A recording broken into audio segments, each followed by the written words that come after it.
In a house surrounded by luxury, an elderly lady begins to lose her strength day after day. Everything seemed part of aging, until her caregiver notices signs of something much darker. Too many medications, locked doors, and forced silences reveal a cruel plan underway. But when the truth comes to light, the mask falls, and no one emerges unscathed from the revelation. This story has piqued your interest. Don't forget to subscribe to our channel and tell us which city you're watching us from. Let's continue. I promise this will be the best story you'll ever hear. In the Alcott family mansion, perched high in London's Belgravia neighborhood, time seemed to flow differently from the rest of the city. While outside, traffic remained chaotic and fast-paced. Within those tall, ivy-clad walls, each minute crawled with the languor of a drop of honey sliding down cold glass. Mrs. Irene Alcott, 73 years old, observed the estate's gardens through her bedroom window. Her eyes, once lively and attentive, now seemed distant, as if searching for something that was no longer there. Her trembling hands caressed the emerald brooch she had received from her husband, Arthur, who had passed away almost 5 years prior. "Mrs. Alcott, it's time for your medicine." The mellifluous voice of Victoria, her daughter-in-law, filled the space with a sweetness that didn't reach her eyes. Beautiful, elegant, and always impeccably dressed, Victoria entered the room carrying a tray with a glass of water and some pills. Her smile, precisely calculated, didn't entirely conceal the glint of impatience that sometimes escaped her gaze. "Thank you, my dear," Irene replied, slowly turning to her daughter-in-law. "But I'm not feeling very well today. I think I need to rest a bit more." Victoria placed the tray on the bedside table and approached her mother-in-law, adjusting the shawl over her shoulders with theatrical gentleness. "You need to take your medicine, Mrs. Alcott." The doctor was very clear about the importance of following the treatment strictly. "Robert would be very worried if he knew you were resisting." The mention of her only son always acted as a trigger. Irene nodded and reached for the pills. She swallowed them without questioning, observing Victoria with a mixture of resignation and distrust that she tried to hide. On the other side of the house, in the spacious and modern kitchen, Josephine prepared lunch in silence. At 52 years old, she had worked for the Alcott family for over 2 decades. She had watched Robert grow up, graduate, marry Victoria, and take over his father's business. She knew every corner of that house and, more importantly, every secret hidden within its walls. As she chopped vegetables for the soup, Mrs. Alcott would eat, the only thing her stomach could handle, according to Victoria. Josephine reflected on the changes she had observed in recent months. Mrs. Alcott's deteriorating health coincided exactly with the moment Robert, pressured by Victoria, decided that his mother needed special care. That's when the daughter-in-law took complete control of her mother-in-law's routine, medications, diet, visits, now rare, and even phone calls. "This soup is too weak." "Josephine." Victoria's voice cut through her thoughts. She hadn't heard her enter the kitchen. "Mrs. Alcott needs something more substantial. Add more potatoes and fewer seasonings. You know her stomach has been sensitive." Josephine nodded without looking up. "Yes, madam. And don't forget Robert will arrive later for dinner. I want everything perfect. We're celebrating the company's new partnership." "Yes, madam." "Will Mrs. Alcott feel well enough to dine with us today? It's been a while since she came down for meals." Victoria's gaze hardened for a second, but quickly transformed into an expression of studied concern. "I'm afraid not, Josephine. Mother isn't having a good day. You know how it is, age. I'll take her meal to her room, as always." Josephine merely nodded affirmatively, but when Victoria left the kitchen, she couldn't suppress a deep sigh. She remembered Mrs. Alcott before all this began. An active lady who personally tended the garden, organized literary soirees, played the piano on Sunday afternoons, and prepared homemade treats in the kitchen, ignoring Josephine's protests that it wasn't work for the lady of the house. The sound of a car parking interrupted her thoughts. Through the kitchen window, she saw Robert step out of his black Volvo. Tall and elegantly built like his father, Robert Alcott was a man of striking presence. At 42, he commanded one of the United Kingdom's largest technology companies, with the same determination his father had used to build it from scratch. Josephine watched as he entered the house, greeted by Victoria with a kiss and a radiant smile. The perfect couple, everyone thought. The successful businessman and the exemplary socialite, always featured in society columns and charity events. Robert, darling. What a wonderful surprise. We weren't expecting you until tonight. I managed to move some meetings forward. Robert kissed his wife's forehead. How is Mum today? A slight frown crossed Victoria's face, so quick it would be imperceptible to anyone not paying close attention. But Josephine noticed as she noticed everything in that house. She's resting now, my love. You know how her days are, unstable. The doctor says it's normal at her age, especially after that episode of mental confusion. Robert nodded, seemingly accepting his wife's explanation without question. His cell phone rang, and he answered immediately, moving to the study while discussing something about investments and stocks. Victoria followed him with her gaze until he disappeared down the corridor. Then her expression completely changed. The sweetness gave way to a hard, calculating look. She turned to the staircase leading to the second floor, where Mrs. Alcott's room was, and ascended with determined steps. Josephine waited a few moments before following the same path, silently.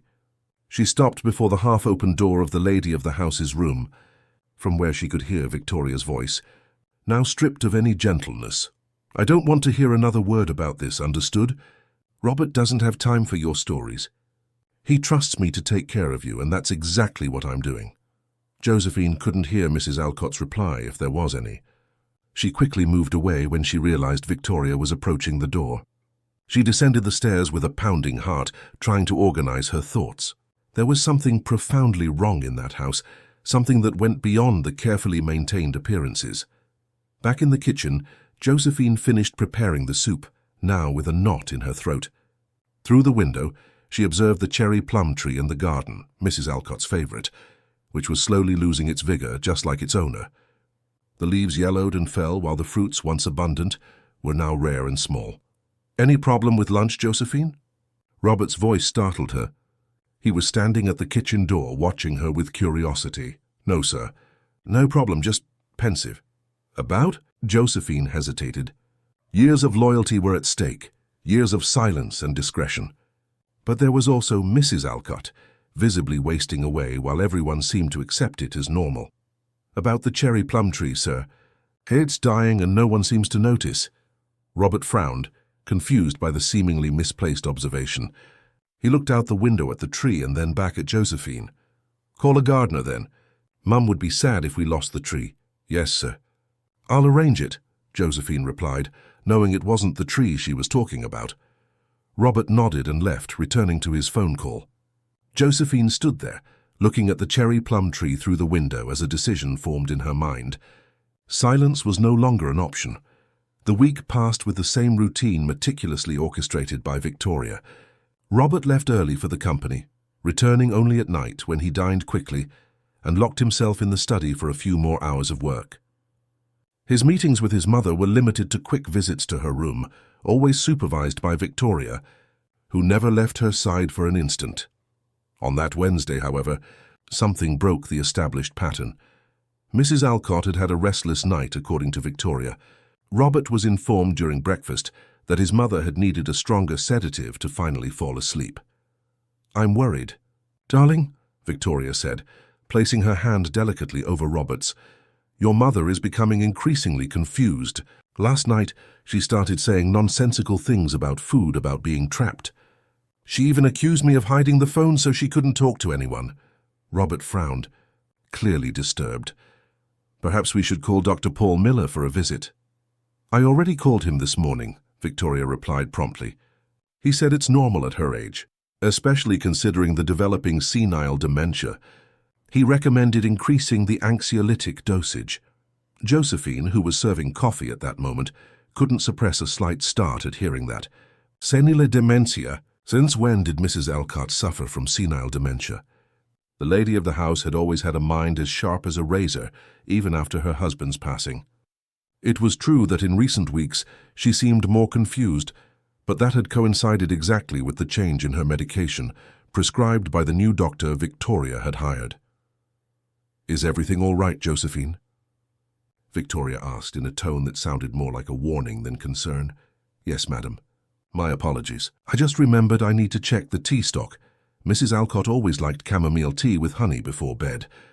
Don't worry about that, Victoria interjected. Now she only takes the infusions the doctor prescribed. Regular teas can interfere with the medications. Robert consulted his watch and stood up, hurried. I need to go. I have a video conference with the Chinese investors in 30 minutes. I won't be able to have lunch at home today. He kissed his wife's forehead and headed for the stairs, presumably to say goodbye to his mother before leaving. Victoria, however, gently intercepted him. Better let her rest, my love. She just fell asleep after such a difficult night. Robert hesitated for a moment, but eventually agreed. He said goodbye and left, leaving behind a heavy silence that was only broken when his car's engine could no longer be heard. Josephine, Victoria called, her voice taking on that icy tone that only appeared in her husband's absence. I want one thing to be clear. Mrs. Alcott's health conditions are exclusively my and the doctor's business. Do you understand? Yes, madam, Josephine replied, holding her mistress's gaze more firmly than usual. Good, now prepare her breakfast tray. I'll take it up myself. Josephine obeyed, but her protective instinct was increasingly alert. As she prepared the tray with the bland porridge and orange juice that Victoria insisted was the only thing appropriate for her mother-in-law, she decided she needed to check on Mrs. Alcott herself. The opportunity arose a few hours later, when Victoria left for her usual lunch with friends in Mayfair. As soon as her mistress's car disappeared through the gate, Josephine quickly ascended the stairs towards Mrs. Alcott's room. She knocked softly on the door and, receiving no answer, entered. The room was dim, with heavy curtains blocking the sunlight. The air was stuffy, with a faint odor of medicines. Mrs. Alcott was lying in bed, apparently asleep. Josephine approached silently, shocked by what she saw. In just a few weeks, the lady of the house had visibly wasted away. Her face, once full and rosy, was now pale and sunken. Her hands, resting on the sheet, looked like fragile claws, with prominent bluish veins beneath translucent skin. Mrs. Alcott, Josephine called softly. The elderly woman slowly opened her eyes, seeming disoriented at first. When she finally focused on Josephine, a faint smile appeared on her parched lips. Josephine. My dear Josephine, she murmured in a weak voice. Finally, someone who isn't her. Josephine sat on the edge of the bed and took her mistress's cold hands in hers. How are you feeling? Mrs. Alcott looked around, as if checking if they were truly alone before replying, I don't know what's happening to me, Josephine. I feel weaker and weaker. My head. I can't think straight. These medicines. There are so many. They always make me sleep. Which medicines, Mrs. Alcott? The ones Victoria gives me? Every morning, every afternoon, every night. She says they're for my heart, for my blood pressure, for my memory. But since I started taking them, I've only gotten worse. Josephine felt a shiver run down her spine. Her suspicions were beginning to take concrete form. Did you tell Dr. Paul about this? Which Dr. Paul? I haven't seen any doctor in weeks. Victoria says he comes, but either I'm asleep or I don't remember. And when I try to talk to Robert, she's always there, always interrupting, always has an explanation. Tears began to stream down the elderly woman's wrinkled face. I'm scared, Josephine. I feel like I'm slowly disappearing. Like I'm fading away. Josephine squeezed her mistress's hands, trying to convey courage. Don't worry, Mrs. Alcott, I'll help you. I promise. A noise downstairs alerted them. Footsteps were ascending the stairs. Victoria had returned earlier than expected. Go, Mrs. Alcott whispered, terrified. If she finds us like this. Josephine quickly stood up, straightened the sheets and walked to the window, opening a crack in the curtain, as if she were merely checking the room. The door opened and Victoria entered, her gaze shifting from Mrs. Alcott to Josephine with obvious suspicion. What are you doing here? Just checking if Mrs. Alcott needed anything, madam. As I saw her sleeping, I was leaving. I said I would take care of her personally, Victoria retorted, with a smile that didn't reach her eyes. You may leave now. Josephine nodded and headed for the door, exchanging a last meaningful look with Mrs. Alcott. In the corridor, she leaned against the wall for a moment, trying to calm her racing heart. The situation was even worse than she imagined. She descended the stairs, determined to investigate further what was happening in that house. In the kitchen, while preparing the lunch Victoria had requested, Josephine reflected on her options. She couldn't simply accuse her mistress without concrete proof. Robert, blinded by love for his wife, would probably not believe her word against Victoria's. She needed evidence. That's when she noticed Victoria's handbag on the kitchen counter. Rarely did her mistress leave her belongings there, preferring to keep them in her room or study. She looked at the clock. Victoria would be busy with Mrs. Alcott for at least another 15 minutes, following the medication routine she had established. With her heart pounding, Josephine approached the handbag and opened it silently. Among lipsticks, a wallet, and a cell phone, she found a small pill case. She opened it carefully and found several pills organized in compartments. Some she recognized as those given to Mrs. Alcott. Others, however, she pulled out one of the compartments and photographed its contents with the old cell phone she carried. Then, carefully, she removed one of the unknown pills and put it in her apron pocket. She closed the case and placed it back in exactly the same position inside the handbag. She had barely returned to the stove when she heard Victoria's footsteps descending the stairs. She took a deep breath, trying to appear natural as she stirred the sauce she was preparing. "Josephine, I'm going out to get a few things at the pharmacy. I'll be back in an hour. If Robert calls, tell him I'm handling matters for Saturday's charity gala." "Yes, madam." As soon as Victoria left, Josephine ran to her small room at the back of the house. From inside a biscuit tin she kept in the cupboard, she took out a yellowed envelope. In it, she carefully placed the pill she had taken from her mistress's handbag. She needed to find out exactly what it was, and she knew someone who could help her. In the late afternoon, taking advantage of her weekly day off, Josephine went to the health center where her niece, Patricia, worked as a pharmacist. She discreetly showed her the pill.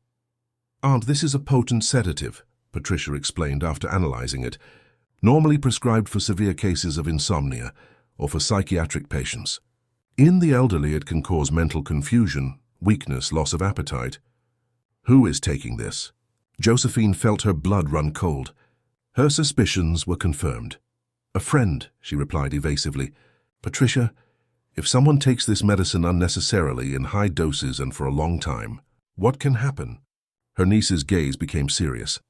"Depending on the person's age and health, it could cause liver damage, kidney damage, even lead to an almost catatonic state. Hunt, whoever is taking this needs urgent medical help." Josephine nodded, the decision crystallizing in her mind. She could no longer remain silent. The next morning, Josephine woke up determined. During the night, she had devised a meticulous plan to gather the necessary evidence and help Mrs. Alcott. The first step would be to document her mistress's current condition and the medications Victoria administered. It was Thursday, the day Victoria attended her weekly meeting with her reading group, an event that Josephine knew would never be cancelled, as it was there that the daughter-in-law cultivated her image as an intellectual and philanthropist among the ladies of London's high society. At 9 sharp, Victoria descended the stairs wearing an elegant blue silk ensemble, her hair perfectly styled and her face made up with professional precision. "Josephine, I've already given Mrs. Alcott her morning medicines. She'll probably sleep until noon. Don't disturb her, understood? And if Robert calls, tell him I'm at my charity engagement." "Yes, madam. Would you like me to prepare something special for lunch?" "That won't be necessary. I'll have lunch out with the girls after the meeting. And Robert mentioned he has meetings all day." "You can prepare something simple for Mrs. Alcott, that plain vegetable soup she can digest." With a dismissive nod, Victoria picked up her designer handbag and left, the sound of her heels echoing on the marble of the hall until the front door closed. Josephine waited a few minutes, checking through the kitchen window if the car had really left, before hurrying upstairs towards Mrs. Alcott's room. She entered silently.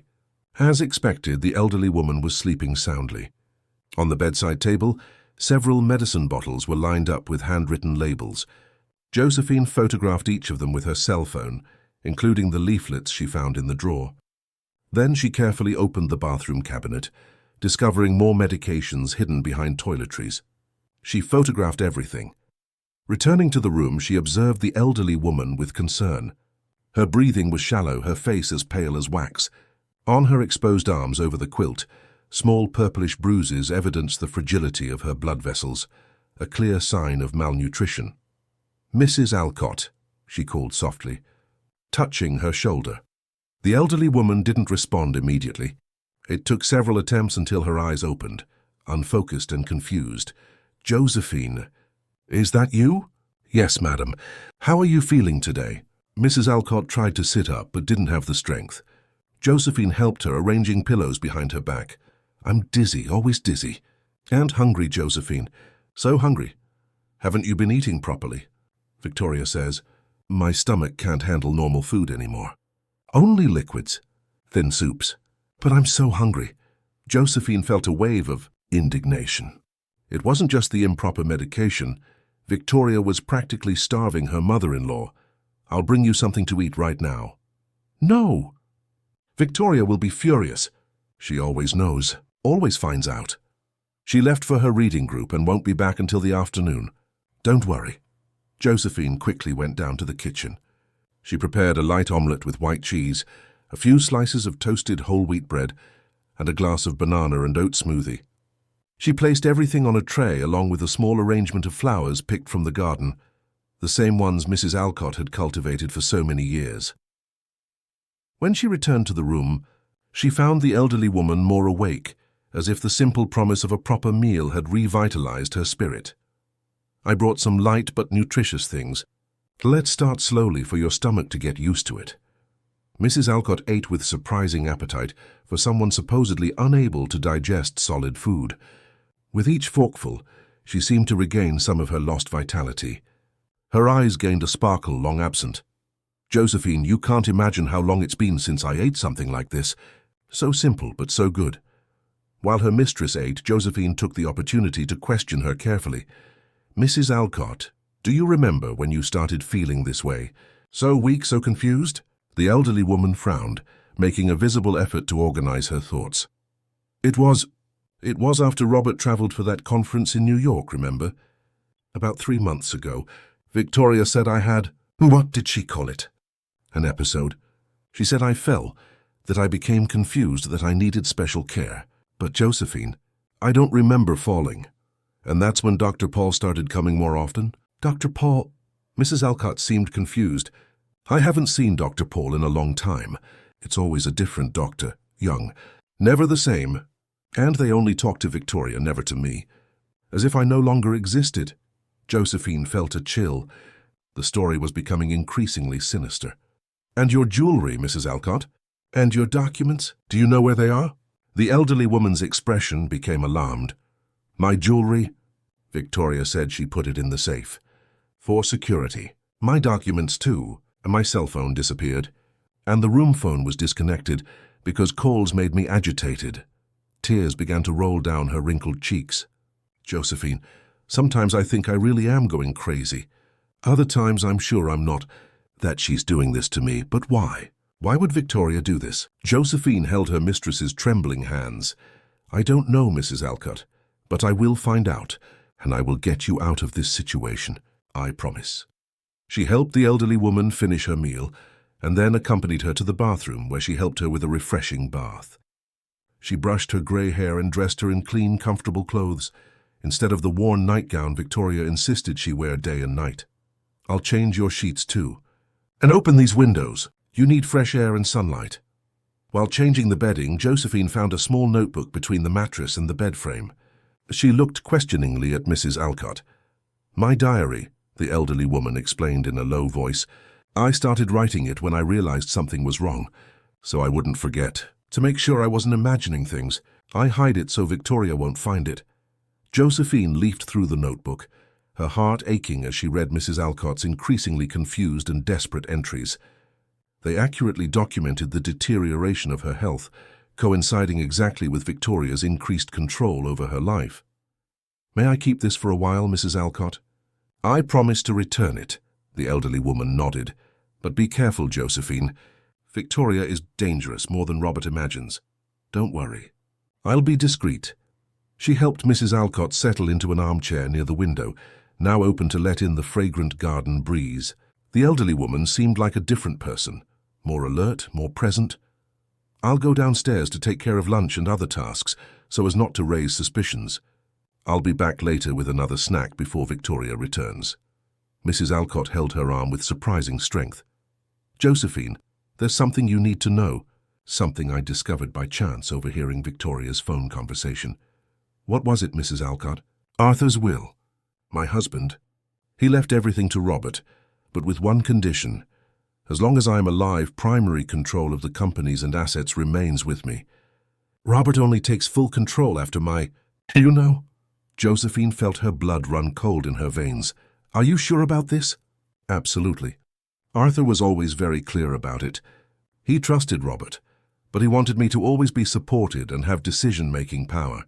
An old man's vanity, perhaps, but I'm certain Victoria discovered this clause recently. The pieces began to fit together in Josephine's mind. Victoria's sudden interest in caring for her mother-in-law, the excessive medication, the inadequate diet, the forced isolation. Mrs. Alcott, this is very serious. We need to act fast. Yes, but carefully. If we confront Victoria directly, she'll deny everything. And Robert. My son is blind with love for her. It's always been that way ever since he met her. Josephine nodded, understanding the complexity of the situation.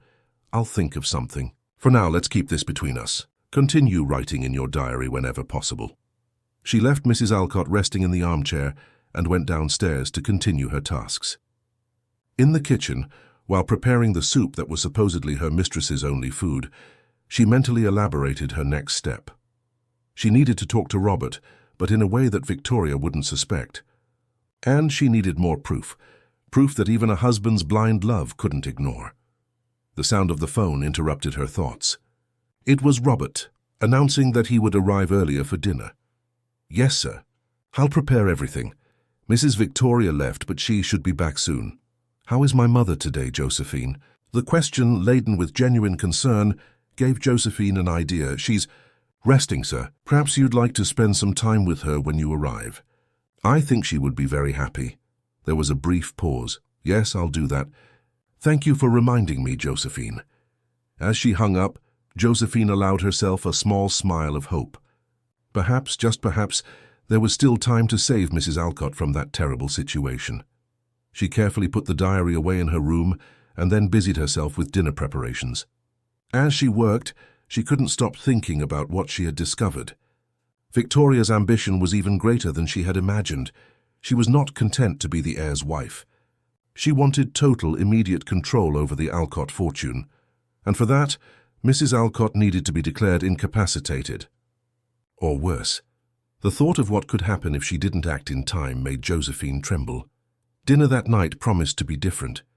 Josephine had prepared all of Robert's favorite dishes, including the traditional seafood chowder she had learned from her grandmother and which he greatly appreciated. The table was impeccably set, with the family's best china and crystal glasses that were only used on special occasions.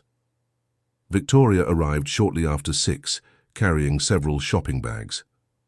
Her expression was radiant, as if she had just received great news. Josephine, what a wonderful smell. I see you've outdone yourself today. Yes. Madame, Mr. Robert called to say he would be home earlier for dinner. Victoria's smile wavered for an instant. Almost imperceptibly. He didn't tell me anything. Well, I'll go upstairs to see how Mrs. Alcott is and then get ready. Josephine watched her ascend the stairs, her heart racing. She feared what Victoria might do upon discovering that Mrs. Alcott was more lucid and well-fed than she should be. But she had no way to prevent the visit without raising suspicions. A few minutes later, she heard hurried footsteps descending the stairs. Victoria entered the kitchen like a whirlwind, her eyes flashing with anger. What have you done? Madam? Don't play innocent. Mrs. Alcott is completely different. Alert, talkative. She even combed her hair. And that open window? I made it very clear that the room needed to remain with the curtains closed because of her eye sensitivity. Josephine feigned surprise. I just popped in quickly to change the towels as you asked yesterday. Perhaps Mrs. Alcott is having a good day. Doesn't that happen sometimes with elderly people? Victoria narrowed her eyes, clearly suspicious. You gave her food, didn't you? Besides that soup I prescribed. Madam, I followed all your instructions. The soup is right there, still warm. I was going to take it up to her as soon as I finished setting the table. Before Victoria could retort, they heard the sound of Robert's car parking. She took a deep breath, instantly composing herself. The furious face gave way to a serene expression, as if a switch had been flipped. We'll finish this conversation later, Josephine.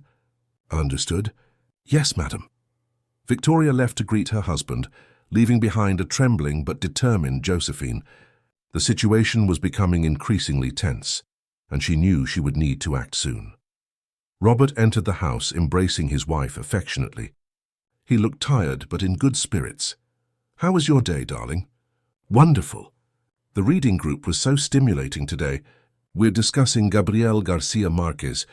You know how I adore magical realism. And then we had a small meeting to organize next month's charity event. Oh, and I stopped by the Melissa Gallery.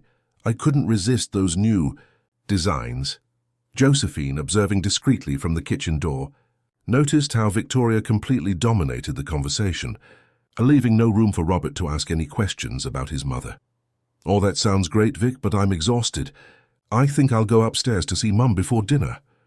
A flicker of panic crossed Victoria's face, quickly replaced by a sympathetic smile. "Of course, darling. But don't take too long, all right? She's been so tired lately, and the doctor recommended we not disturb her too much." Robert nodded and went upstairs. Victoria stood in the hall intending to follow him when Josephine intervened. "Madam, could you help me with the wine? I'm not sure which one Mr. Robert would prefer today." Victoria shot her an irritated look, but couldn't refuse without seeming odd. She followed Josephine to the kitchen, where the housekeeper had already separated 2 bottles. "This is the obvious choice," Victoria said, pointing to the Merlot. "Robert always prefers red with substantial dishes." "You're right, madam. I'll open it to breathe." While Josephine busied herself with the wine, she tried to listen for any sound coming from upstairs. 10 minutes passed, 15, 20. Victoria grew increasingly restless, checking her watch repeatedly. "I'm going to call Robert. Dinner will get cold." At that exact moment, they heard footsteps descending the stairs. Robert appeared at the kitchen door with an expression difficult to decipher, a mixture of confusion, concern, and something more. "Distrust?" "Robert, darling, I was just about to call you." "Dinner's ready." He looked at his wife as if seeing her for the first time. "Mum is different today." "Different how, my love?" "More lucid, more present. We talked for almost half an hour, and she didn't show any mental confusion. On the contrary, she remembered details of meetings I had weeks ago, asked about specific company projects, and she told me she misses dining with us." Victoria chuckled lightly, a sound that rang false even to Josephine. "That's wonderful. She's having one of those moments of lucidity that Dr. Paul mentioned. We should take advantage of it, of course. Why don't we invite her to dine with us tonight?" Robert seemed surprised by the suggestion. "Do you think she's up to it?" "If she's as well as you described, why not? It will be great for her spirits." "Josephine, set a place at the table for Mrs. Alcott, all right?" Josephine exchanged a quick glance with Robert, who nodded. "I'll go get her," he said, already heading back to the stairs. As soon as he left, Victoria turned to Josephine, her face transformed by contained fury. "What did you do? What did you say to her?" "Nothing, madam. As I said, I just changed the towels. Don't lie to me. She shouldn't be like this, alert, talking normally. You interfered, I'm sure." Josephine held her mistress's gaze more firmly than she ever had. "Perhaps you're underestimating Mrs. Alcott's strength. She has always been an extraordinary woman." Victoria approached menacingly. "Listen carefully, Josephine. You've worked in this house for a long time, and I know you have a certain influence over Robert. He sees you almost as a second mother. But make no mistake, one word from me and you'll be out on the street. And believe me, I can make sure you never get another job anywhere in this city." Josephine didn't back down. "Are you threatening me? I'm making things clear between us. Your job is to serve and obey, not to question or interfere in family matters. My job, madam, is to take care of this house and the people who live in it, including Mrs. Alcott." Victoria smiled, a cold smile that didn't reach her eyes. "Your loyalty is touching, Josephine, but misguided. Now serve dinner, and remember, I'm watching you." Dinner proceeded in an atmosphere of thinly disguised tension. Mrs. Alcott, sitting at the table for the first time in months, seemed revitalized. She ate with appetite, participated in the conversation, and even made occasional jokes to Robert's evident delight. Victoria, for her part, maintained a fixed artificial smile, constantly intervening to help her mother-in-law or translate what she was saying, even when her words were perfectly clear. "Mum, you seem much better today," Robert commented, serving himself more of the seafood chowder. "How about we go down to the garden tomorrow? You always love taking care of your cherry plum trees." Before Mrs. Alcott could reply, Victoria interjected, "Darling, I don't think that's a good idea. Remember what the doctor said about excessive sun exposure? But it would do her so much good to breathe fresh air, see the plants. What if she has another one of those episodes? In the garden, away from her medications, it could be dangerous." Mrs. Alcott placed her fork on the plate with a dry clink that silenced the couple. "I'm right here, you know. I can speak for myself." Robert looked embarrassed while Victoria offered a condescending smile. "Of course, Mother. My apologies. Robert, I'd love to go to the garden tomorrow. In fact, there's a lot we need to talk about, son. Important matters." Victoria visibly stiffened. "What kind of matters, Mother?" "So family matters. About your father's will, about the company, about decisions that need to be made." Robert frowned, confused. "I thought all those matters were already settled. The lawyers handled everything after Dad's passing." "Not everything," Mrs. Alcott replied with surprising firmness. "There are specific clauses you need to know about. Victoria knows what I'm talking about, doesn't she, dear?" Her daughter-in-law's face paled slightly, but her voice remained controlled. "Mrs. Alcott, I think you're confusing things again. Perhaps you're tired. Why don't we finish dinner and take you back to rest?" Josephine, who was serving dessert, watched the scene with a racing heart. Mrs. Alcott was much more lucid and courageous than she expected, but Victoria was clever and manipulative. The situation could quickly get out of hand. "I'm not confused, Victoria. I'm perfectly lucid. And I've rested enough these past few months, don't you think?" A tense silence fell over the table. Robert looked from his mother to his wife, clearly sensing that something wasn't right but not understanding exactly what. "What are you two talking about? What are these clauses, Mum?" Mrs. Alcott opened her mouth to reply, but suddenly her face contorted in an expression of pain. She clutched her chest and breathed with difficulty. "Mum, what's wrong?" Victoria immediately stood up, taking control of the situation with impressive efficiency. "See what happens when we force her to exert herself too much? Josephine, bring her medications quickly. Robert, help me take her back to her room." Mrs. Alcott tried to protest, but her voice came out weak and broken. Her eyes, however, met Josephine's, conveying a clear message: distrust. While Robert and Victoria took the elderly woman upstairs, Josephine remained in the dining room, trying to process what had just happened. That sudden indisposition seemed too convenient, occurring exactly when Mrs. Alcott was about to reveal crucial information. Determined, she discreetly went upstairs, stopping near the main bedroom door. From there, she could hear the couple's conversation. "Should never have allowed this," Victoria was saying, her voice laden with false concern. "The doctor was so clear about not subjecting her to strong emotions." "But she seemed so well earlier tonight," Robert replied, clearly disturbed. "And what did she mean about the will? About clauses I don't know about? Darling, your mother is confused. She mixes facts, invents things. It's part of her condition. Even so, I think we should check. I'll call Dr. Miller tomorrow. He handled all the family's legal matters." There was a tense pause before Victoria's reply. "Do that if it makes you feel better. But don't feed her fantasies, Robert. It will only worsen her condition. And speaking of which, don't you think we should seek a second medical opinion? She seems to be getting worse every day despite all the medications." "We've already talked about this. Dr. Paul is the best geriatric specialist in the city. If he says her condition is degenerative, and we can only manage the symptoms, we should trust him. Even so, I'd like to be more present. Perhaps I could work from home a few days a week. Spend more time with her."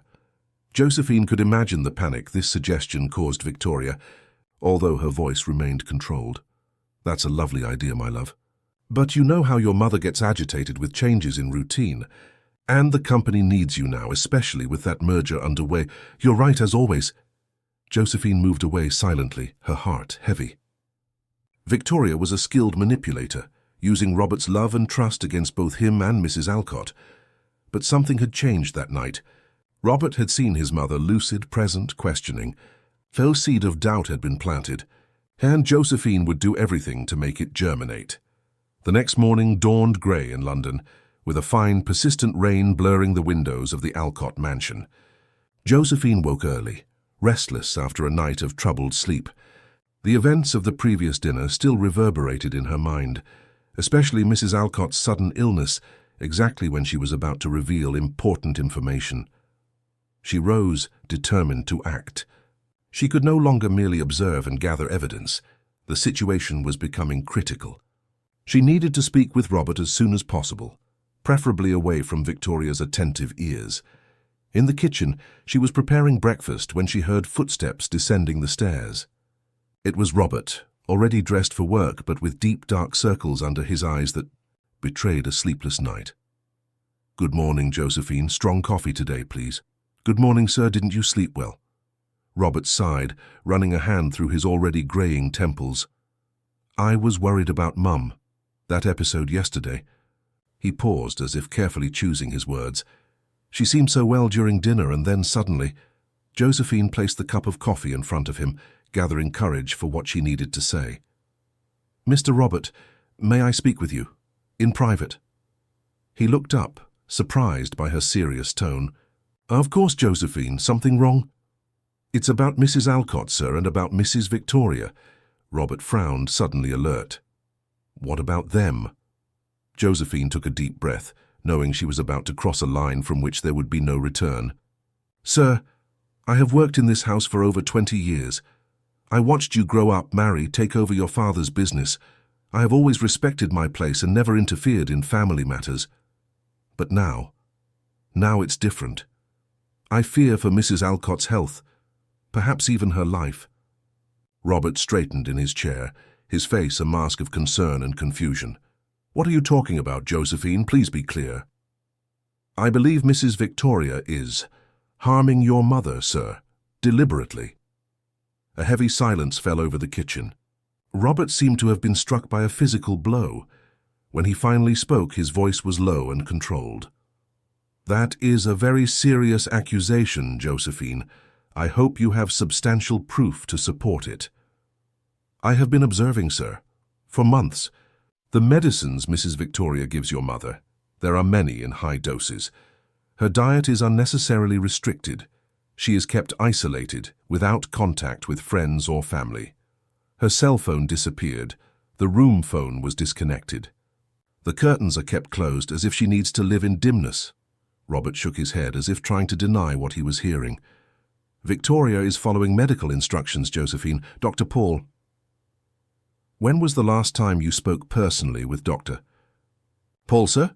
When was the last time you were present during your mother's consultation?" The question caught Robert off guard. He opened his mouth to answer, but closed it again, realizing he had no reply. "Dr. Paul is one of the best geriatricians in the city. Victoria specifically chose him for his experience with cases like Mum's." "Sir, with all due respect, I don't believe Dr. Paul has visited Mrs. Alcott in recent months. She herself told me so." "Mum is confused, Josephine. She forgets things, confuses people and events. Or perhaps she is confused because she is being over-medicated, sir. Think about last night's dinner. How lucid, present she was, until the moment she started talking about the will. Didn't you find that strange?" Robert remained silent, and Josephine saw a shadow of doubt cross his gaze. It was time to show her evidence. "Sir, I found this in your mother's room." She took Mrs. Alcott's diary from her apron pocket and placed it on the table. Robert picked it up hesitantly, as if it were something dangerous. "What is this?" "A diary your mother keeps hidden. Please read it." Robert opened the notebook and began to read. As he progressed through the pages, his face visibly paled. Mrs. Alcott's notes, though sometimes confused and shaky, revealed a clear pattern of deterioration coinciding with Victoria's special care. When he finally closed the diary, Robert looked as if he had aged 10 years in 10 minutes. This proves nothing, Josephine. It could just be the distorted perception of a confused mind." "Perhaps, sir, but there's more." She showed him the photographs she had taken of the medications found in Mrs. Alcott's room and in Victoria's handbag. "My niece is a pharmacist. She identified some of these medicines as potent sedatives, rarely prescribed for the elderly due to severe side effects. Others are for conditions your mother never had. Robert examined the photos, his brow furrowing deeper and deeper. "And there's one more thing, sir," Josephine continued. "Your mother told me about a specific clause in Mr. Arthur's will, one that maintains primary control of the companies and assets with her as long as she lives. Is that true?" Robert looked up, surprised. "Yes, it's true. It was Dad's requirement, but that's just a formality. In practice, I'm the one who manages everything." "Does Mrs. Victoria know about this?" "Of course she knows. I don't hide anything from her." "And if your mother were declared mentally incapacitated, sir, what would happen to the control?" The question hung in the air like a heavy cloud. Robert opened his mouth to reply, but was interrupted by the sound of heels descending the stairs. Quickly, Josephine gathered the diary and photos, hiding them in her apron, seconds before Victoria entered the kitchen. "Good morning, my darlings." Victoria was impeccable as always, wearing an elegant tailored suit and discreet jewelry.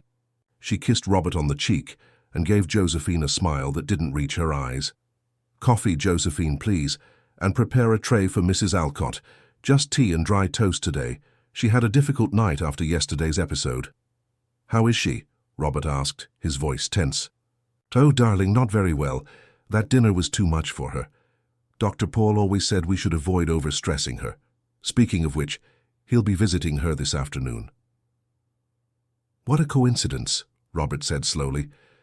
"I was just thinking of calling him this morning. Perhaps I can rearrange my schedule to be present during the consultation." Victoria seemed to freeze for a moment, but quickly regained her composure. "That would be great, darling, but you have that important meeting with the Chinese investors today. You can't miss it. Besides, the presence of too many people only agitates your mother. Better to let Dr. Paul work quietly." Robert watched his wife intently, as if seeing her in a new light. "Even so, I'd like to talk to him." "Can you ask him?" "To call me when he finishes the consultation?" "Of course, my love. I'll do that." Josephine, pretending to be busy with coffee preparation, observed the interaction closely. Victoria seemed calm, but there was an underlying tension in her movements, a rigidity in her smile that betrayed her concern. "And speaking of doctors," Robert continued, "I was thinking of seeking a second opinion about Mum's condition. Perhaps that Oxford specialist Charles mentioned last month?" Victoria took a sip of coffee, giving herself time to respond. "I think it's a waste of time and money, darling. Dr. Paul is internationally recognized, but if it makes you feel more at ease, we can consider it." Robert nodded, standing up from the table. "I have to go, that meeting, you know. But I'll be back earlier today. I want to spend some time with Mum." He kissed Victoria distractedly and left. As soon as the front door closed, Victoria's expression changed completely. She turned to Josephine, her eyes cold as ice. "What did you tell him?" "Madame?" "Don't play dumb, Josephine. What were you and Robert talking about before I arrived? Why does he suddenly want to talk to Dr. Paul and seek second opinions?" Josephine stood firm. He was just worried about his mother after yesterday's incident. Victoria approached menacingly. "I warned you not to meddle where you don't belong. You're playing with fire, Josephine." "I just do my job, madam, taking care of the house and the people who live in it. Your job is to obey, and you are failing at that. Consider yourself warned. Now prepare that tray for Mrs. Alcott, and don't even think about going up to see her without my permission." With that, Victoria left the kitchen, leaving behind a trembling but determined Josephine. The confrontation she feared was rapidly approaching, and she needed to be prepared. The morning dragged on with agonizing slowness. After Dr. Mark Smith left, Victoria locked herself in the study, making a series of low-voiced calls that Josephine couldn't hear, despite her attempts. Mrs. Alcott remained in her room, too sedated for any meaningful interaction. The living room clock struck 4:30 when Josephine's cell phone vibrated. It was a message from Robert. "I'm coming home. We need to talk. Don't mention it to Victoria." A momentary relief washed over Josephine's tense body. He had heard her concerns. He was coming back earlier. Perhaps there was a chance to resolve that terrible situation before it was too late. She put her phone away and continued preparing dinner, trying to maintain an appearance of normality. Her thoughts, however, raced frantically, organizing everything she needed to show Robert. The diary, the photos of the medications, the recording of the conversation with the doctor, the pill she had saved. The sound of the front door opening alerted her. She dried her hands on her apron and went to the hall, where she found Robert hanging up his coat. His face was tense, his eyes heavy with concern. "Where is Victoria?" he asked in a low voice. "In the study, sir. She's been on the phone for hours." "And Mum?" "In her room. She had a doctor's visit today, not Dr. Paul, but a Dr. Mark Smith. He left just over an hour ago." Robert frowned. Dr. Mark Smith. Victoria didn't mention another doctor. She said he was Dr. Paul's assistant, but when I asked him, he said he was a private doctor hired directly by Mrs. Victoria. Robert closed his eyes for a moment as if gathering strength. "Robert? Is that you, darling?" Victoria's voice sounded from the corridor leading to the study. Seconds later she appeared, smiling as always, but with an evident tension in her eyes. "You're home early. Did the meeting finish early?" "I cancelled my afternoon appointments," Robert replied, his tone neutral. "I needed to come home. See how Mum is." A brief flash of alarm crossed Victoria's face, quickly replaced by an expression of affectionate concern. "She's sleeping now. Dr. Mark Smith was here and prescribed a new sedative. He said she needs absolute rest after yesterday's episode." "Dr. Mark Smith?" Robert questioned, holding his wife's gaze. "I thought Dr. Paul was coming today. He had an unforeseen circumstance. He sent his assistant, equally competent." "I see.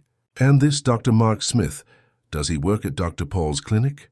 Victoria hesitated for a fraction of a second. "Of course, darling. They've been associates for years." Robert nodded slowly. "Interesting.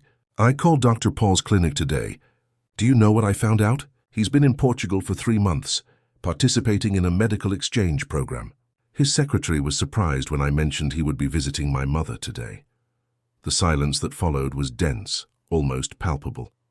Victoria visibly paled but recovered with impressive speed. "There must be some mistake. Perhaps it's another Dr. Paul." "No, Victoria. We're talking about Dr. Paul Miller, the renowned geriatrician you insisted care for Mum. The only one with that name in that specialty in all of London." Victoria took a step towards her husband, her face now a mask of concern. "Robert, you're acting strangely. What's going on? Why are you questioning me like this?" "Because things aren't making sense, Victoria. Mum getting worse every day despite the supposed top-tier medical care. Doctors who appear and disappear, treatments never discussed with me. And last night, that sudden illness when she was about to tell me about Dad's will." "Are you accusing me of something?" Victoria asked, her voice wavering between indignation and fear. "I'm not accusing anyone. I'm trying to understand what's happening in my own house with my own mother. Robert, you're upset, tired. Can we talk about this after dinner? It's not a matter to discuss in the entrance hall." With Josephine listening to everything, Josephine, who remained silent near the kitchen door, took a step forward. "With all due respect, Mrs. Victoria, I think Mr. Robert needs to know some things, and perhaps I can help." Victoria turned to the housekeeper, her gaze now openly hostile. "You have no right to meddle in family matters. You're fired, Josephine. I want you out of this house by tomorrow." "Victoria!" Robert exclaimed, surprised by his wife's extreme reaction. "Josephine has worked with us for over 20 years. She practically raised me. And she's using that closeness to manipulate you against me. Don't you see what's happening? She's trying to create a division between us. Or perhaps she's just worried about Mum, as I'm starting to be." Victoria recoiled, visibly trying to control her emotions. When she spoke again, her voice was softer, almost submissive. "Robert, I know you're worried. I am too. Seeing your mother waste away hasn't been easy for any of us. But believe me, I've done everything I can to give her the best treatment." "Then you won't mind if I personally check the medications she's taking, will you?" Before Victoria could reply, the sound of something falling upstairs caught everyone's attention. Robert was the first to react, taking the stairs 2 steps at a time, followed by Josephine and reluctantly by Victoria. Mrs. Alcott's bedroom door was open. The elderly woman was on the floor near the bed, apparently having fallen while trying to get up. Beside her, a broken glass of water. "Mum." Robert rushed to help her, carefully lifting her and placing her back in bed. "Are you all right? Did you hurt yourself?" Mrs. Alcott looked at her son, her eyes struggling to focus. "Robert, you're back. I needed to talk to you." "I'm here, Mum. I'm listening." "She doesn't let me talk to you." "Who, Mum? Who doesn't let you?" Mrs. Alcott raised a trembling hand, pointing at Victoria, who remained at the bedroom door, her expression a mixture of anger and fear. "She...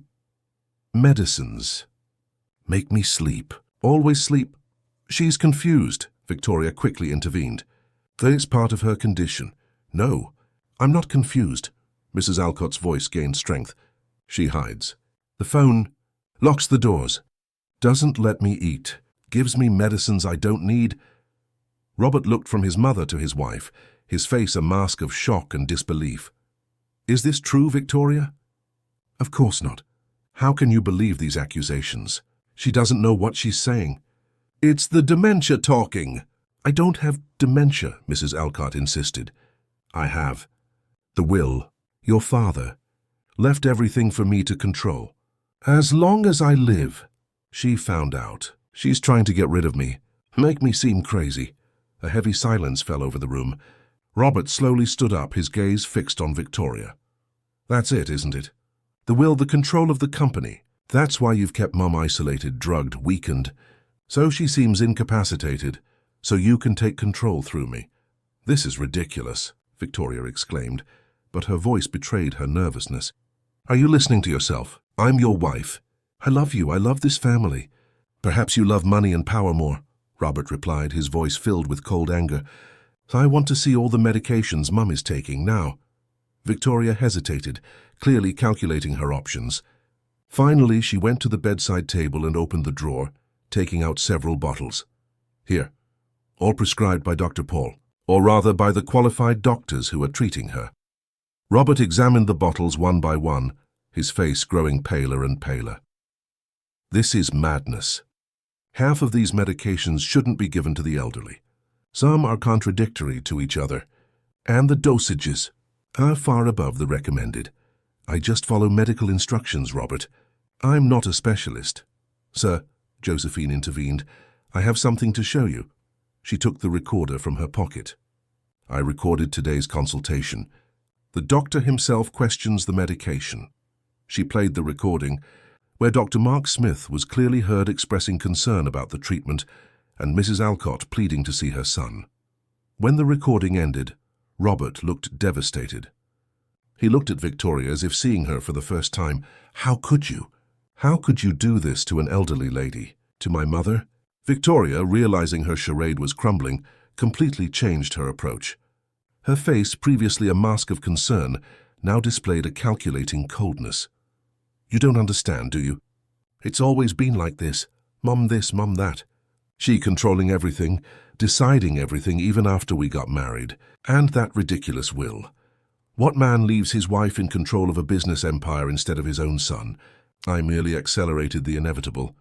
Accelerating my mother's debility? Practically poisoning her with medications she doesn't need. Don't be dramatic, Robert. She's already elderly, already frail. In a few years, she would be like this naturally. I just helped the process. For the good of all of us, for our future." Robert recoiled as if Victoria's words were a physical blow. "I don't recognize the person in front of me." "Who are you, Victoria?" "I'm the same as always.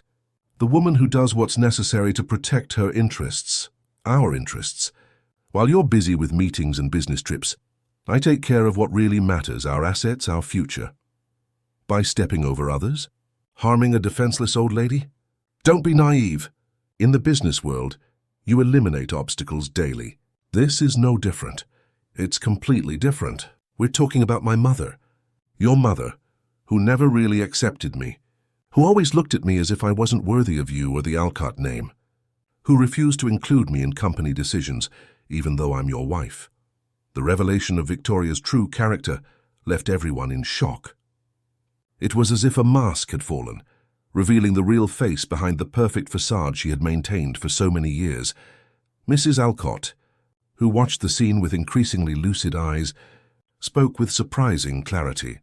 "I always knew there was something wrong with you, Victoria. From the very first day. I tried to warn Robert, but he was so in love. And you were so good at hiding your true nature." Victoria laughed, a cold, humorless sound. "You know nothing, old woman. I've spent years building this life, this position. I won't lose everything now because of an interfering housekeeper and a sentimental mummy's boy." She headed for the door, but Robert blocked her passage. "Where do you think you're going? Away from this circus. You've made your choice, Robert. You chose her instead of me, as always. You're not going anywhere until you explain exactly what you did to my mother, and until you return everything you took. Documents, jewelry, cell phone." The confrontation was interrupted by the sound of the doorbell. Everyone froze for a moment. "Are we expecting someone?" Robert asked. "It must be Dr. Smith," Josephine replied. "I called him this morning after our conversation. He's a geriatrician friend of my nephew. A real doctor, to properly examine Mrs. Alcott." Victoria looked at the housekeeper with pure hatred. "You had no right. This isn't your house, you meddler." "No, but it is Mrs. Alcott's house, and my duty is to protect her." Robert nodded. "Go let him in, Josephine. I want him to examine Mum immediately." Victoria, realizing she was losing control of the situation, tried one last gambit. "Robert, please. You're making a mistake. Everything I did was for us. For our future. We can resolve this, just the two of us. No scandals, no unknown doctors, no meddling housekeeper." Robert looked at his wife with a mixture of sadness and revulsion. "It's over, Victoria." "Whatever. We had. It ended the moment you decided to harm my mother for your own ends." The determination in his voice was unshakable. Victoria, realizing she had lost, let her mask drop completely. "You'll regret this, Robert. You don't know who you're dealing with." "No, Victoria. You don't know who you're dealing with. This is my family, and you will never come near them again." Dr. Smith was led to the room by Josephine. Victoria, defeated but still arrogant, retreated to the master bedroom, where she began packing her bags, knowing that her reign in the Alcott mansion had come to an end. While the doctor examined Mrs. Alcott, Robert remained by her side, holding her hand, silently promising never to leave her helpless again. The bond between mother and son, temporarily obscured by lies and manipulations, began to strengthen once more. And Josephine, standing near the door, allowed herself a small smile of relief. The truth finally had come to light. 6 months passed since that turbulent night in the Alcott mansion. The London winter was taking its last breaths, giving way to a spring that seemed especially vibrant that year. In the house's garden, the cherry plum trees, once withered and lifeless, now displayed black shiny fruits, attracting birds and butterflies that brought color and movement to the space. Mrs. Irene Alcott, seated in her favorite chair on the veranda, observed nature with a serene smile. At 73, she had regained much of her former vitality. Her cheeks, once pale and sunken, now showed a healthy blush. Her eyes, clear and attentive, followed the flight of a hummingbird zigzagging among the flowers. "A little more tea, Mrs. Alcott?" Josephine approached with a steaming teapot. Her status in the house had changed significantly. She was no longer just the housekeeper, but a friend, a confidant, almost a family member. "Thank you, dear." "It's delicious." The sound of footsteps on the stairs announced Robert's arrival.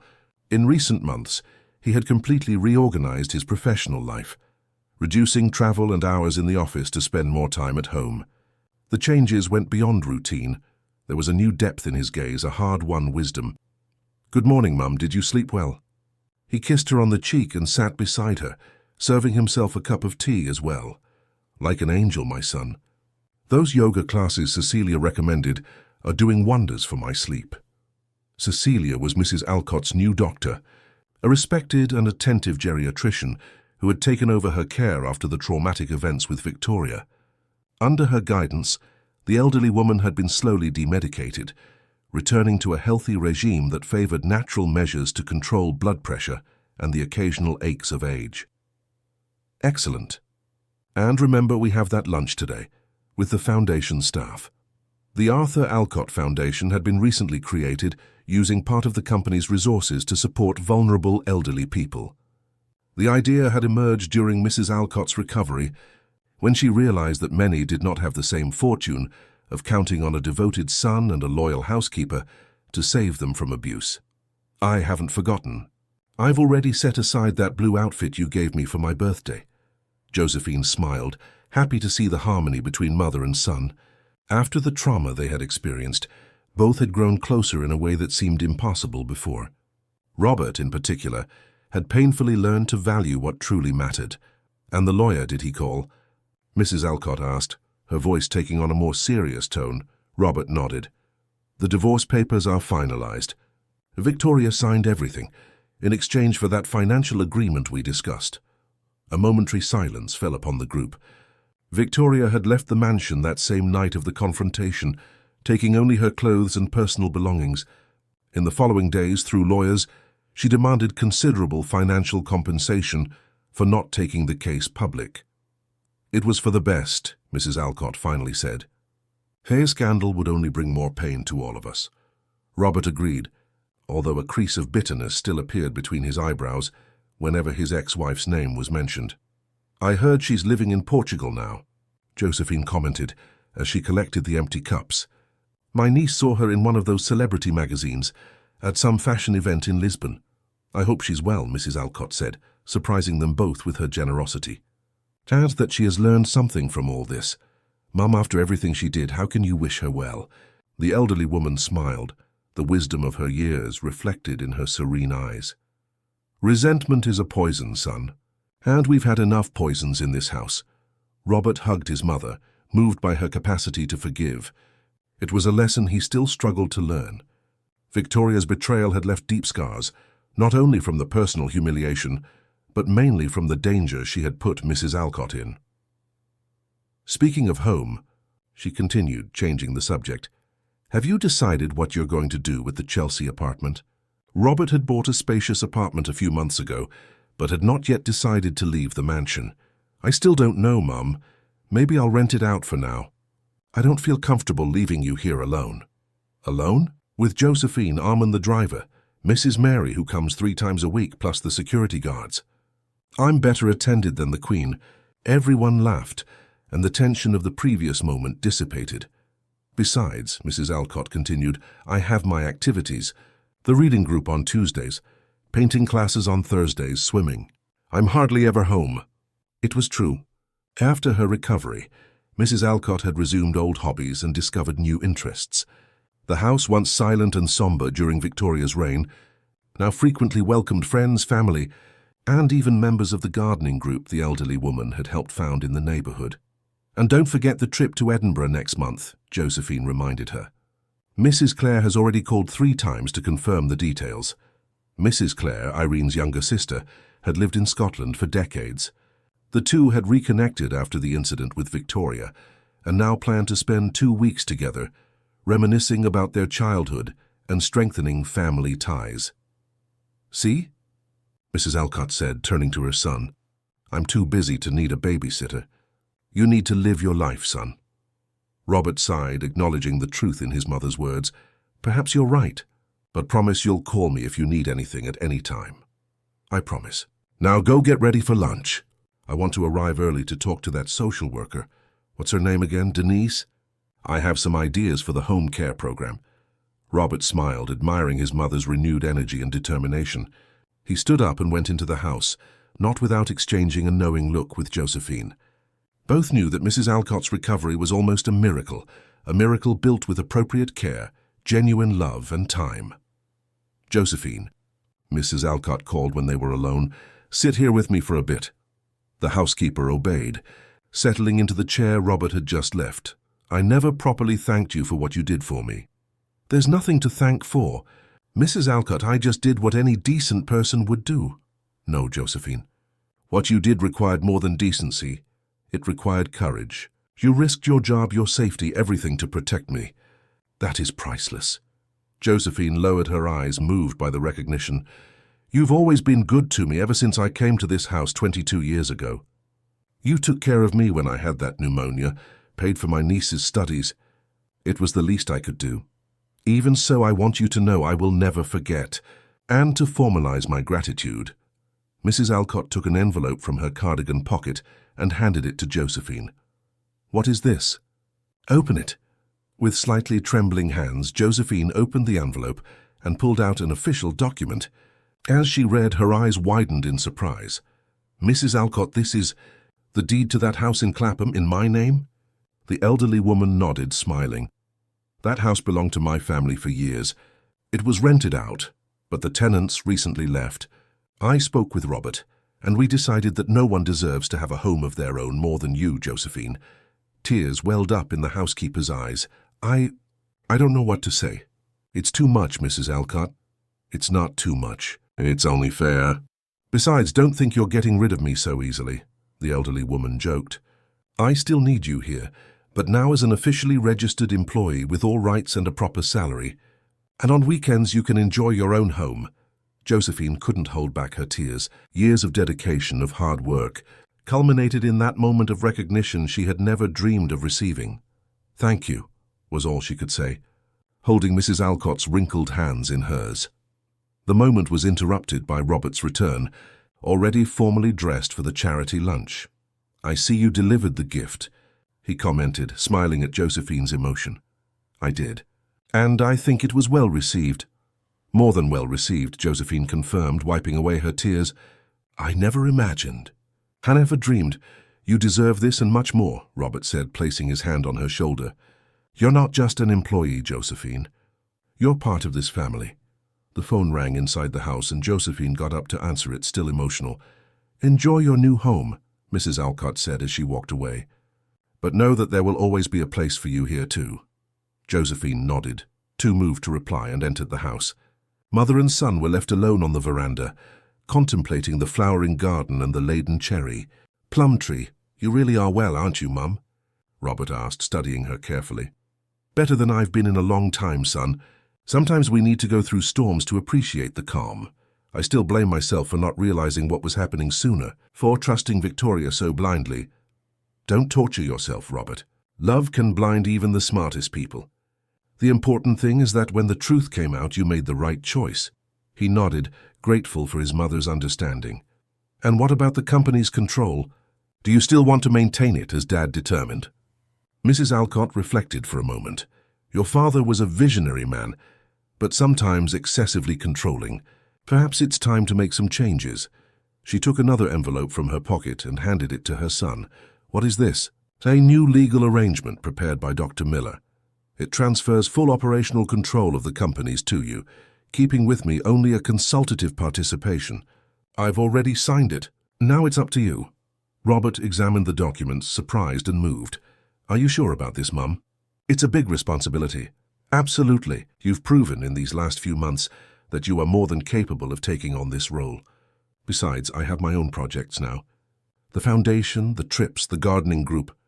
I want to enjoy the time I have left doing what gives me pleasure." "You still have many years ahead of you, Mum, I promise." She smiled, caressing her son's face.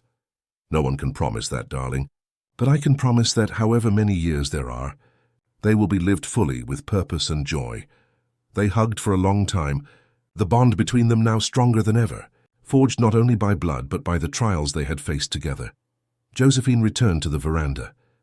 That was Mrs. Clare on the phone. "She confirms she'll be waiting at Edinburgh Airport on the agreed day." "Wonderful," Mrs. Alcott exclaimed. "I can't wait to see my younger sister again.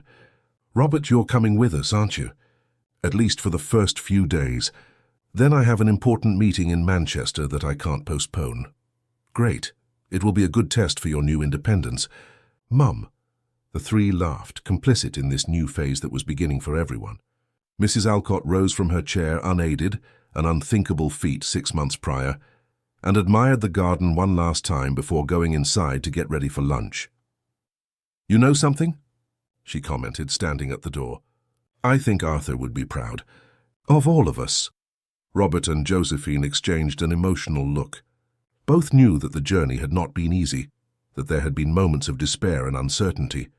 But now, under the warm sun of that spring morning, the future seemed to shine with renewed promises. The Alcott mansion, once a stage for shadows and secrets, had become a home again, a place of genuine affection, mutual respect, and, above all, truth. As Mrs. Alcott ascended the stairs with firm steps, Josephine observed a blue butterfly briefly landing on the veranda railing before taking flight again, free and light towards the infinite sky. Like Mrs. Alcott herself, she thought, reborn from adversity, now ready to write a new chapter of her story, a chapter of freedom, dignity and hope. And on the cherry plum tree, the ripe fruits shone in the sun, promising sweetness after bitterness, confirming that, even in the harshest winters of the soul, spring always returns.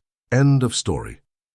Dear listeners, we hope the story of Mrs. Irene, Robert and Josephine has touched your hearts. To continue this journey of emotions, we have prepared a special playlist with equally captivating stories. Find it by clicking on the left. If you enjoyed this narrative, don't forget to subscribe to our channel and like the video. Every day we bring unique stories that explore the complexity of life and the strength of the human spirit. Share in the comments which moments touched you most in this story of overcoming and new beginnings. We look forward to reading your impressions.